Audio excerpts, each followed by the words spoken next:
U.S. stocks closing higher, slightly higher on the tariff back and forth. A number of investors betting that President Trump will dial down that final rate. It's a clear shift, of course, from the initial reaction back in April when the president's so-called Liberation Day announcement sparked a sell-off. Some of the rebound linked to the so-called taco trade, which, of course, is short for Trump always chickens out. An acknowledgement that the president's threats are often walked back and therefore aren't taken seriously. But one concern with that investment strategy, lack of market movement, may also make Trump less likely to change course. Robert Armstrong is U.S. financial commentator for the Financial Times and coined that term taco trade. Good to have you with us this afternoon, Robert. So as we look at this, there is, the reaction or lack of reaction in many ways that we saw today. How much of the uncertainty at this point and the back and forth and frankly the mercurial nature of President Trump is already priced in? I think that you are quite right to highlight the possibility that because the market is ignoring or almost laughing at the president's tariff threats, it becomes more likely that he'll follow through on them. So there's a risk that we get to the 1st of August, and at least for some period, his threats will be made real. There's also the reality of the tariffs that have already been made real, right? So we had Anna laying out some of them, but you have cars, you have steel, aluminum. Of course, now we're talking a lot about copper. The fact that so much of this is already baked in, that also needs to be taken into account. Absolutely right. And I think the thing you have to keep in mind about tariffs is they take some time for their effect to be felt. It's one thing for them to be put in place, but they have to work their way through value chains and through the economy. So we don't know what the final effect of the tariffs that are in place are going to be.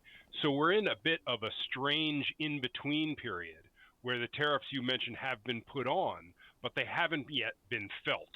So that, again, adds a layer of uncertainty to the whole situation. It's also been an interesting talking point because there has been certainly a threat or concerns that have been raised repeatedly about how these costs are going to be passed on to consumers. Consumers haven't started yet to really feel the brunt of that. And we hear the president pointing to different examples saying, look, we're still doing okay. This is not having the impact that everybody warned it would. Stick with me. I know what I'm doing. I think everyone knew from the beginning that tariffs would take time to be felt by the consumer for the reasons I just described. And there's another factor here, which is that both importers and wholesalers and retailers, they're all waiting to see where the tariffs will settle out before they make any changes to their pricing plans. So the president's own kind of helter-skelter strategy creates this situation where we're in a kind of status or a stasis or in-between period where we don't really know what's going on. And you're quite right to point out that right now, that's working to the president's advantage. It may not always do so, of course. As we wait to see what things actually look like when they kick in. It's also interesting as we see the back and forth when it comes specifically, if we're specifically talking about Europe, the fact that over the weekend, of course, Europe said it was going to delay its planned countermeasures. It's interesting to watch the back and forth and also the frustration, frankly, that we saw with the question of how does this play out with still 2 more weeks to go, and the excellent point that if they were really that close to a deal, we could have had one by now. You have to remember, though, that a proper trade deal, a final trade deal, is something that is made over months or years, not days. So what we're talking about is a bare framework that the sides agree to that will convince the president not to follow through on the worst of his threats. And there's another factor we have to keep in mind. Things will look very different when the stock and bond markets, which have mostly been sitting on the sidelines up until now, get involved. In other words, if we get to August the 1st and the threats become reality, then markets are going to wake up. And then there's 3 players in the game.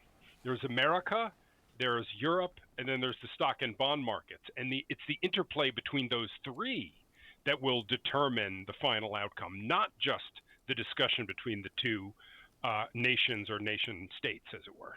Based on what we're seeing, and to your point, obviously, it does take months and months, sometimes years, frankly, to get the kind of deals that the president is after in place. But based on what we are seeing from the president and the way this has shaken things up globally, there has been much written about the reworking of global trade and a new world order that may not include the United States, or certainly not in the position that it has historically held. Are you starting to see that play out?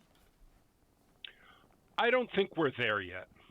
I think the market consensus and the consensus among economists is that we settle at a tariff level. This may be optimistic, but an average tariff level for the United States of around 10 to 15%. And that's friction. That is sand in the gears of the global economy and of the American economy. But it's not enough to change the fundamental patterns that have sort of described the world economy in recent decades. It will be a cost.